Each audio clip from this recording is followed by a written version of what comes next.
Bueno, cordial saludo. En el día de hoy nos encontramos con una invitada muy especial, la cual nos estará resolviendo algunas preguntas de la resolución de conflictos familiares. Bienvenida.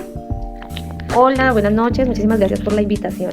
Mi nombre es Diana, estoy muy agradecida por esta oportunidad. Tengo la fortuna de experimentar algo de lo que tiene que ver esto con resolución de conflictos por haber hecho parte durante varios años como delegada de los padres de familia al Comité de Convivencia de la Escuela Normal Superior aquí en mi ciudad.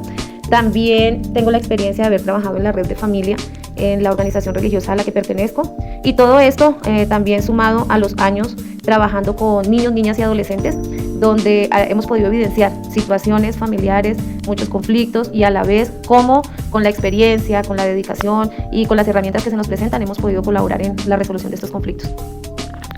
Bueno, ¿cuáles son las principales causas que evidencian el conflicto familiar? Causas, yo creo que se podrían buscar muchas, ¿no? Cuando se empiezan a mirar este tipo de situaciones, se podrían encontrar muchísimas causas, pero encerrándolas en algunas pocas o de manera generalizada, podríamos evidenciar unas 4 o 5 que hacen parte como las más sobresalientes. La primera, podríamos decir que es la diferencia en valores y roles. Cuando hay unas familias que tienen diferencia en edades, o como podría decirse, en generaciones, entonces se puede ver que no todas tienen la misma visión de cómo se manejan las diferentes situaciones. Entonces vienen aquí los conflictos como la autoridad, la crianza, cómo se maneja el dinero, cómo se tiene la responsabilidad en el hogar. Esta sería como la primera causa, esas diferencias que hay entre los valores y los roles en la familia. También otra de las causas que podríamos ver sería la falta de comunicación o esa comunicación no asertiva, que es una de las más frecuentes cuando en las familias no se tiene esa facilidad para tener un diálogo que sea un diálogo eficaz, y entonces entran allí las situaciones como la agresividad al hablar, no se usan los mejores términos, las mejores maneras, u otros al contrario simplemente evaden la comunicación, no quieren hablar, no quieren decir, no se comunican, no saben cómo comunicarse, y todo esto genera malentendidos y resentimientos.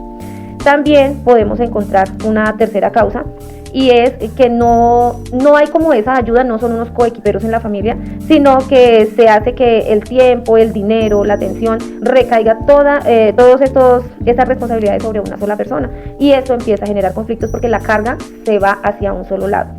También cuando la familia sufre cambios muy drásticos, como por ejemplo los divorcios, cuando hay una separación los hijos sufren, las parejas también de una u otra manera sufren, cuando hay una pérdida de uno de los miembros de la familia, o al contrario cuando llega alguien nuevo a la familia. Entonces esto empieza a generar algunos conflictos familiares. Y por último, pues cuando se traen muchas necesidades emocionales insatisfechas que vienen acumulándose, y llega el momento en que el miembro de la familia que está más afectado, podríamos decirlo de manera coloquial, estalla, y esto genera conflictos muy grandes en las familias. ¿Cuáles son las principales estrategias que usa para la gestión del conflicto? Dentro de las estrategias para gestionar, para ayudar a solucionar los conflictos, yo creo que lo primero que podemos tener en cuenta es el hecho de saber escuchar. Escuchar al otro es muy importante. Cuando hay una persona que quiere comunicar sus sentimientos y empieza a contar qué es lo que quiere, qué es lo que necesita, es muy necesario que haya una escucha activa, que no se juzgue, que no se limite la oportunidad de hablar, sino que se pueda escuchar. También, cuando ya escuchamos y sabemos cuál es esa situación que se está presentando, hay algo muy importante, y es saber de dónde viene el problema. O sea, yo sé que tengo una necesidad, pero a veces no sé esa necesidad dónde se generó. Cuando empiezo a escuchar y me empiezo a dar cuenta que la otra persona tiene un problema, pero que no es contra mí, sino la situación que se está presentando como tal, entonces nos unimos ya no uno contra el otro, sino dos contra cuál es el problema que tenemos, y entonces vamos a enfrentar el problema. O sea que voy a reformular el conflicto.